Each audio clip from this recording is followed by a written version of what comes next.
Michelle here in the Ginger's Kitchen. We're gonna make some cranberry candy. I've seen it all over the place. As soon as my friend Sherilyn mentioned it, she made it on her channel. She made a different version than I'm gonna make, but I went and started looking it up after she made it. And it's at the Sherilyn Show, I believe, if you wanna go look her up. We've been friends for, oh gosh, almost 20 years, long time. So I started looking it up, and you know, sometimes I like to find out the history, where did something come from. I've gotten away from that lately, and shame on me, because I really enjoyed sharing that information. So this originally is a Russian Slavic treat as far as I could find, and they would make it as a holiday treat around Christmas, Thanksgiving, New Year's, and so this is the version I'm gonna make. I've got one 12-ounce bag of fresh whole cranberries. Okay, they've been rinsed and drained, and I've got 2 cups of orange juice. All you need is enough orange juice to cover them. If you don't need the whole thing, it's going to depend on the shape and size, you know, of container that you have, but 2 cups seems to be pretty good. They are going to float some, so I'm just going to put it all in there. Now, alcohol in them is optional. When Sherilyn made it, she used Prosecco. I've seen people use simple syrup, and then they don't soak them, they just roll them in simple syrup, and then they roll them in the sugar. I'm going to do it this way, which seems to be, from what I can tell, the more traditional way to make it. The question is to add it or not. If you have kids eating it, maybe not. If you don't have kids eating it, go for it. So I'm just gonna go like that. And then I'm going to grab a spoon and stir it up. So I'm gonna let this soak overnight. You wanna do at least 8 hours. So overnight, at least 8 hours in the fridge, covered of course. And then I'll come back, I'll be wearing a different outfit, and we'll go on to the next couple of steps. All right, the cranberries have soaked. I've got a bowl of confectioners sugar or powdered sugar or whatever you want to call it.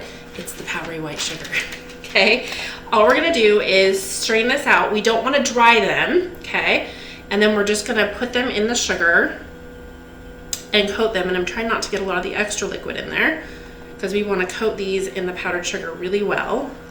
Once we've got them in there, we're just going to move them around until they're well coated.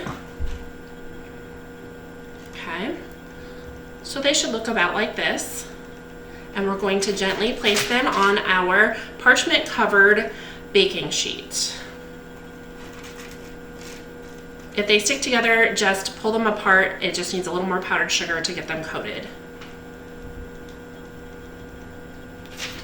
Okay, so we do that for the whole batch.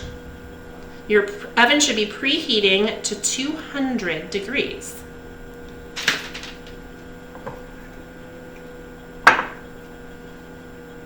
You can also use your hands for this. I just caution you, if they're wet, they're gonna start sticking, and then it's gonna take the powdered sugar off of your cranberries. They need to be completely coated. I got a few here, like this one's kind of drying a little bit, separating, so I'm just gonna roll it back in there and cover it right back on up, not a big deal. All right, these are ready to go in the oven, 200 degrees, 5 to 7 minutes.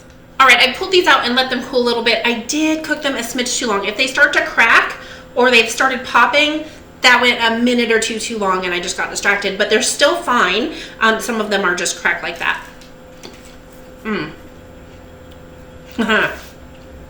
Your powdered sugar kind of creates this candy crust, but it's not super hard. And then you have the sweet and the tart from the cranberry and the soaking. It really is a nice, almost refreshing treat. It's delicious. It's the first time I've actually had it. I made it, like I said before, because my friend Sherilyn and her channel made it a different way, and then once she did it, I started seeing it everywhere, so I had to try it. This is my first attempt, so you guys got to see how that went. I did go do my research before, like I normally do. So, is there something you'd like to learn how to make? Tell me what it is down below in the comments. Have a delicious day. That's one boy.